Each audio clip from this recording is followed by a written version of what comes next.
When I was in school, I always appreciated teachers that could take a complex subject and simplify it. I think just about anybody can take something simple and complicate it, but it takes a special level of skill, wisdom, understanding to be able to take something very complex and simplify it. Well, the Bible is a rather complex book. It's a collection of books written by different people, written over a period of hundreds and thousands of years, people from different cultures, different timelines, and sometimes it's overwhelming. Where do I start? Where do I go? There's so many things in here. And one place that I love to start is with the stories of Jesus, the Gospels, the New Testament.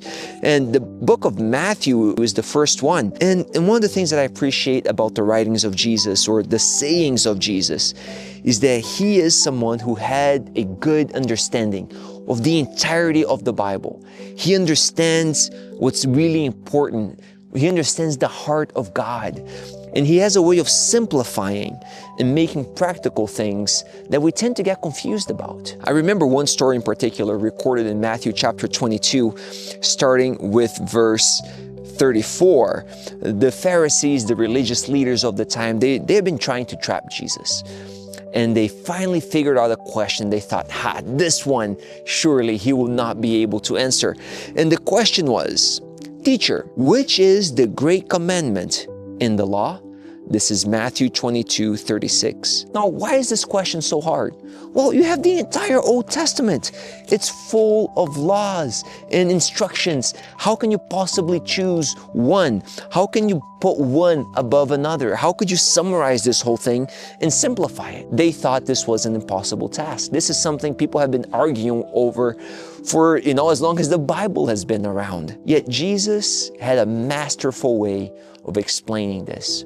When asked which one is the greatest commandment in the law, Jesus said to him, "You shall love the Lord your God with all your heart, with all your soul, and with all your mind. This is the first and great commandment. And the second is like it. You shall love your neighbor as yourself. On these two commandments hang all the law and the prophets." What an incredible way of summarizing the law. Jesus says, yes, take all of the writings of the Old Testament.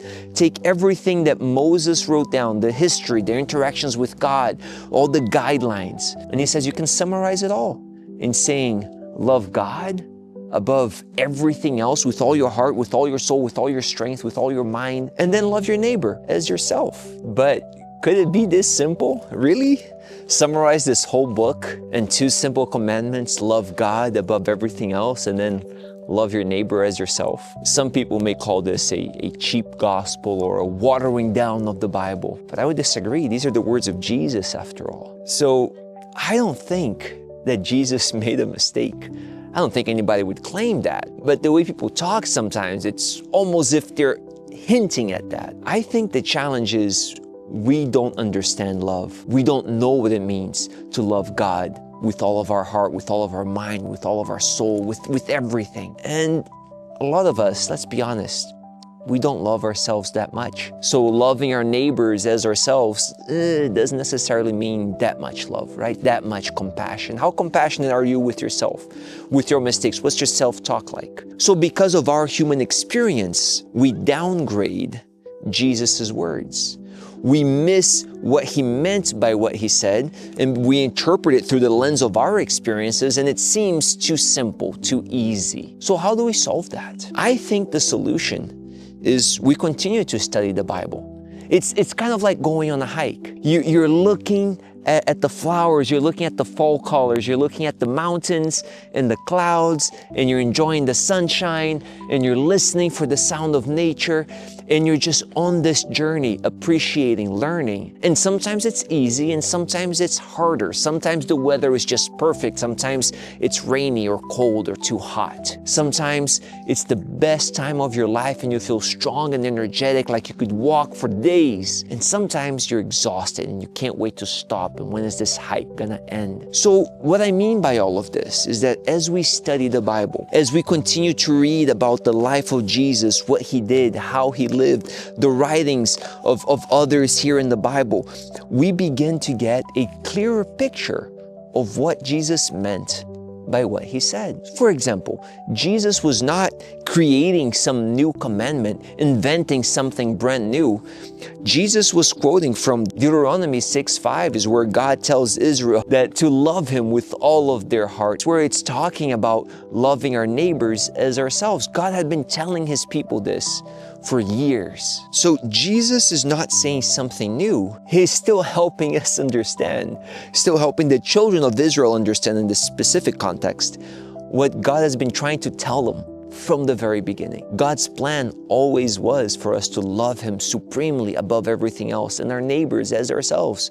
But because we don't know what that looks like, He has all these other laws in place to help people find out what is the loving thing to do. For example, the loving thing to do is to be honest, right? You should not bear false witness. The loving thing to do is not to covet your neighbor's things. It's perfectly fine for you to want to grow and to develop yourself further and to have goals in life, but not for you to want exactly what your neighbor has. God explained how we shouldn't have any other gods. So all of these commandments, all of these laws and teachings, they're really helping us understand what Jesus clarified and simplified here with His answer, that our role in life is to love God supremely above everything else and with all that we have, and then love our neighbors as ourselves. The journey part is discovering what does that look like. I'm still learning what love is. I had some understanding of what love was when I was younger, and I loved my mom, and I loved my dad, and I loved my sister, and that gave me an understanding.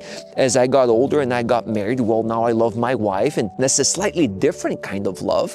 It's love, and it's all of the other things plus something different.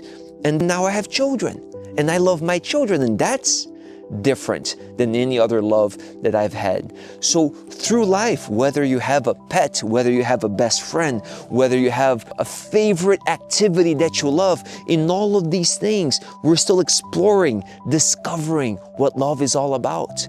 I believe this will last a lifetime.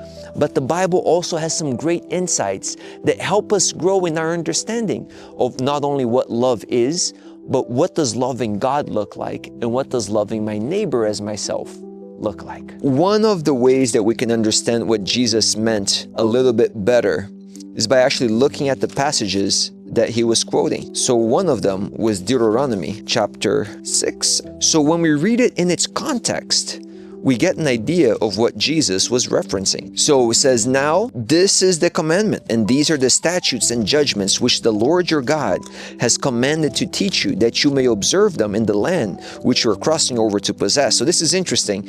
God is giving them the land before the obedience. But He says, as you go there, as you enjoy the freedom, the land, these things that I'm giving to you as a gift, here is how you should live to get the most out of life. And it says that you may fear the Lord your God, keep all of His statutes, His commandments, which I command you, you and your son and your grandson, all the days of your life, and that your days may be prolonged, so you can have a longer life when you are following the guidelines that God has for us.